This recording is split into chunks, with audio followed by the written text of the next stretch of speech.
ওই তো কিতা একটা দেখা যাক দুলই ভূত না ফেরত বই থাকছে ও কিতা লড়াচড়া করে দেখা যাক ওই তো গাছের আগলা কি একটা দেখা যাক। সবচেয়ে সুন্দর জায়গাগুলোর মধ্যে লুকিয়ে থাকে কিছু অজানা রহস্য। আজ আমি এসেছি এক নির্জন চা বাগানে, যেখানে লোককথা বলে রাতলে কারা যেন হেঁটে বেড়ায় গাছের আড়ালে।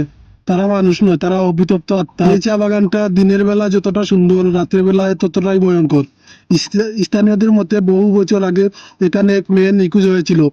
আজও নাকি মধ্যরাতে তার কণ্ঠ শোনা যায়।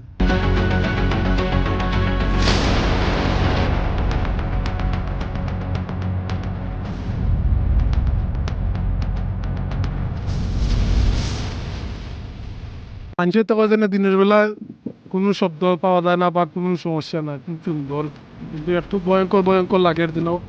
এই জায়গাটা মানুষের আসন ঘোরাঘুরি করা তবে একটু অদ্ভুত টাইপের বাতাস লাগে, মানে কিরকম একটা ভয়ঙ্কর ভয়ঙ্কর জায়গা এই জায়গাগুলোতে যাও।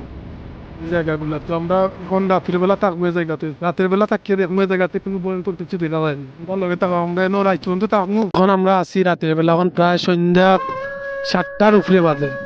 এখন পর্যন্ত আমরা কিছু অদ্ভুত কিছু পাইনি, তবে একটু আমরাও বয়ে বয়ে আছি, ডর লাগতেছে কিছু হুট করে যদি পাই আমরা। এনে তো মানুষের অনেক কিছু আছে ভয়ঙ্কর দেখা যায়, আটা চলা এদিকে অনেক কিছু দেখা যায়। তো আমরা কোনো পর্যন্ত কিছু পাইছি না। অনেকজনে কয় মেয়ে একটা আটে, কোনো মেয়ে একটা নিখোঁজ হয়ে গেছে, তখন পর্যন্ত তো কিছু পাইনি আমরা। রাইত দরকার আরো কই ও কিতা লড়াচড়া করে দেখা যাক ওই তো গাছের আগলা কি একটা দেখা যাক। হ্যাঁ নামলাম ট্যাঙ্কি দিলাম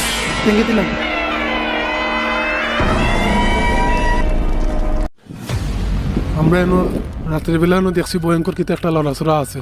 এখন আমরা এই জায়গাতে দেখিয়া যাই আর কি পারিও ওই দিকে কিতা দেখা যায়।